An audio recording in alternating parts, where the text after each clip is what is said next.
Hello student, good evening. Today class 11th chapter 2 business studies का है। आपका chapter first complete हो चुका है और ये चैप्टर 2 का है। इसमें आपका है formation of a business organisation. अब आपका बिजनेस ऑर्गेनाइजेशन कैसे फॉर्म होता है इसके बारे में आपको कुछ इंट्रोडक्शन हम बता देते हैं। If one in a planning to start a business on or is interested in expanding on existing one, an important decision related to the choice of the form of a organization। जब आप कोई planning कर लेते हैं कि हमको business ही करना है तो आप क्या करते हैं, उस चॉइस करते हैं कि हमको किस तरीके का ऑर्गेनाइजेशन करना है, किस तरीके का हमारा बिजनेस होगा, कैसा होगा ऑर्गेनाइजेशन में, कैसे किस तरीके का होगा, ये सभी चीज़ें आपको फॉर्म करना पड़ता है। The most appropriate form is determined by weighing the advantage and disadvantage of each type of organization against one's own requirement।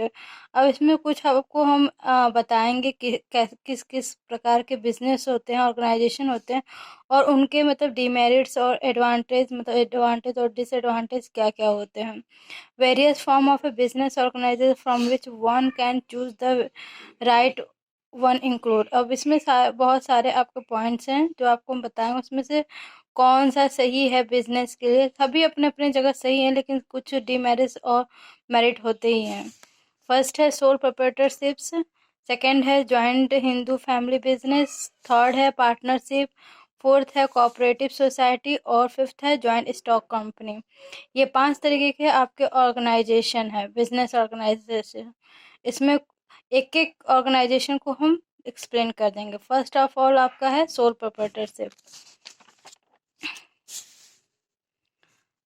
नाम से ही पता चल रहा है सोल प्रोप्राइटरशिप किसे हम बोलते हैं। सभी लोग देखे होंगे, आप लोग के अगल बगल जो दुकान होते हैं छोटे मोटे, वो शॉप, वो आपके सोल प्रोप्राइटर होता है जो ओनली वन पर्सन रन करता है उसको। Sole proprietors do you often go in the evening to buy register, pen, chart paper? It is from a small neighbor stationery store। देखिए ना, जैसे स्टेशनरी स्टोर पे जाते हैं आप तो पेन, चार्ट पेपर, ये सभी चीज़ें खरीदते हैं, तो वहाँ एक सिंगल पर्सन है जो उस मतलब उस बिजनेस को वो रन करता है। Sole proprietorship is a popular form of a business organization and the most suitable form for a small business। ये बहुत ही पॉपुलर है। सोल प्रोप्राइटर तो सभी जगह आम है, ये हर जगह, चाहे वो विलेज हो, चाहे टाउन हो, चाहे सिटीज़ हो, ये हर जगह मतलब रन करता है। ये मतलब अच्छा है, ये सोल प्रोप्राइटरशिप आपको हमेशा देखने को मिलता है और सुटेबल भी रहता है स्मॉल बिजनेस के पर्पज से।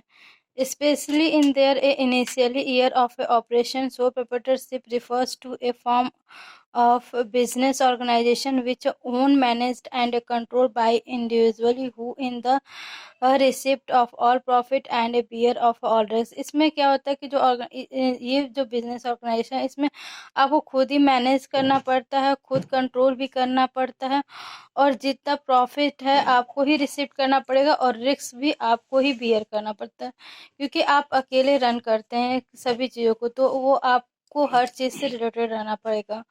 This is evident from the terms itself. The word sole implies by only.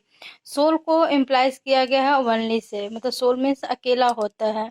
And property refers to a owner. Property जो होती है वो किसको रिफर्स करती है, ऑनर को रिफर्स करती है।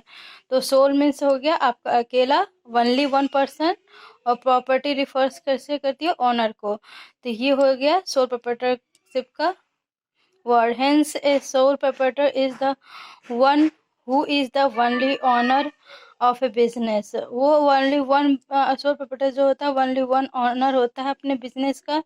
This form of a business is the particularly common in area of personalized service such as a beauty parlor, hair salon and small scale activities like running a retailer shop in a locality।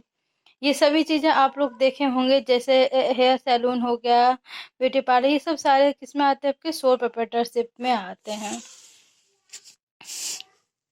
अब देखिए इसमें कुछ feature भी है जो आपको feature भी बता देते हैं कि इसमें फीचर क्या क्या है।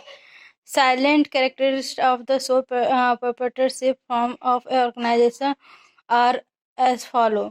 देखिए, formation and closure. Formation, there is no separate law, the government sole on a separate law, the governors sole proprietorship.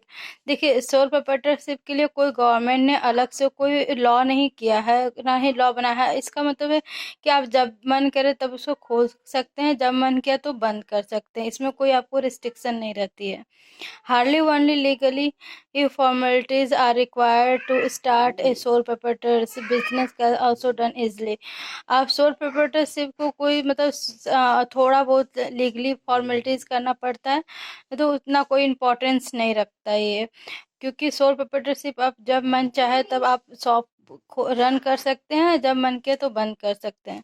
Liabilities, sole proprietorship से हैव ए अनलिमिटेड लाइबिलिटी. जब अकेले आप कोई बिजनेस कर रहे हैं तो आपके ऊपर लाइबिलिटीज भी बहुत सारी रहेगी, क्योंकि सारा कुछ आप ही को करना है, सब कुछ ए टू जेड आपको करना है, तो लाइबिलिटीज भी ज़्यादा रहेगी. This implies that the owner is personally responsible for the payment of a debt in case the assets of the business are not sufficient meet all the debt. कभी कभी क्या होता है कि वो जितने एसेट्स वो बिजनेस में लगाए हैं उतने उनके मतलब नहीं मिल पाती है, तो उनको रिस्क भी अपने खुद ही बेयर करना पड़ता है.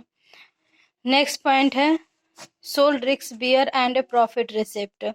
The risk of a failure of a business is borne all done or alone by the sole proprietors. However, if the business is successfully, the properties enjoy all the benefit.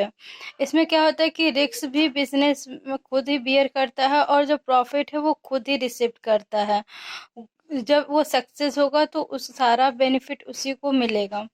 He receive all the business profit, वो सारे business के profit भी उसी को वही receive करे, क्योंकि sole proprietorship है, वो अकेले ही सारा बिजनेस चलाता है. Which become a direct reward for his risk bear, और वो रिस्क बियर जो भी करता है उसको रिवार्ड्स भी वो अकेले ही उठाता है. नेक्स्ट आपका पॉइंट है control. The right to run the business and make all decisions like absolutely with the sole proprietor, or he can carry out his plan without any interference from the other. अब इसमें क्या होता है कि जो businessman है वो अपने सारे बिजनेस को रन खुद ही करता है, खुद ही सारे डिसीजन लेता है, इसमें किसी का इंटरफेयर नहीं होता है. जो करना रहता है उसको अकेले ही सारे बिजनेस को रन करना पड़ता है. तो कंट्रोल भी करना सिंगल सोल प्रोप्राइटरशिप के लिए एक फीचर ही है. नेक्स्ट पॉइंट है आपका नो सेपरेट एंटिटी. अब इसमें सेपरेट एंटिटी मैंने आप लोगों को पहले भी पढ़ा है कि बिजनेस सेपरेट एंटिटीज होती है, बिजनेस की अलग पहचान होती है और बिजनेसमैन की अलग पहचान होती है.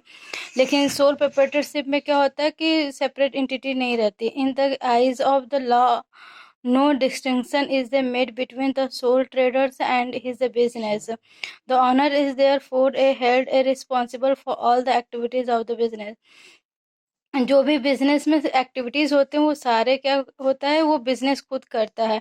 अगर प्रॉफिट भी कर रहा है तो उसी का है, अगर रिस्क बियर कर रहा है तो उसी का है. यानी इसमें बिजनेस और बिजनेसमैन का सेपरेट एंटिटीज नहीं रहती है. Lack of business continuity. अब इसमें क्या होता है कि बिजनेस की कंटिन्यूटी भी कम होती है, क्योंकि इसमें आपका जो सोल प्रोप्राइटर रहता है वो जब चाहे तब बिजनेस को खोल भी सकता है, बंद भी कर सकता है. कोई इंसिडेंट हुआ तो तुरंत दुकान बंद करके जा भी सकता है.